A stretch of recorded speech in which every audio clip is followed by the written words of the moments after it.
నెల్లూరు జిల్లా ముత్తుకూరు మండలం బ్రహ్మదేవంలో విద్యుత్ భవనానికి ఎమ్మెల్యే సోమిరెడ్డి శంకుస్థాపన చేశారు. ఈ సందర్భంగా గ్రామానికి విచ్చేసిన సోమిరెడ్డికి స్థానిక టీడీపీ నాయకులు ఘనస్వాగతం పలికారు. అనంతరం విద్యుత్ భవన నిర్మాణానికి శంకుస్థాపన చేశారు. కార్యక్రమంలో సోమిరెడ్డి మాట్లాడుతూ, నూతనంగా నిర్మిస్తున్న విద్యుత్ భవనం కారణంగా 3 మండలాల విద్యుత్ వినియోగదారులకు సేవలు సులువుగా అందుతాయని తెలిపారు.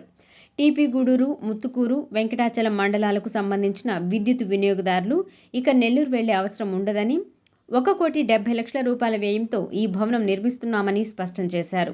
కార్యక్రమంలో ఆయన వెంట మండల టీడీపీ అధ్యక్షుడు నీలం మల్లికార్జున యాదవ్, కృష్ణపట్నం సొసైటీ అధ్యక్షుడు పల్లంరెడ్డి రామ్మోహన్ రెడ్డి, సీనియర్ నాయకులు ఈదూరు రామ్మోహన్ రెడ్డి, మునుకురు రవికుమార్ రెడ్డి, టీడీపీ ప్రధాన కార్యదర్శి శ్రీధర్ రెడ్డి, నాయకులు Vishnuvardhan Rao, Sheikh Alimuttu, Matari Nagendrababu, Bhaskar Reddy, Nannam Deenaiah, EE L Prasad, DE J Ramu, Akbar Basha, పలువురు అధికారులు, నాయకులు పాల్గొన్నారు.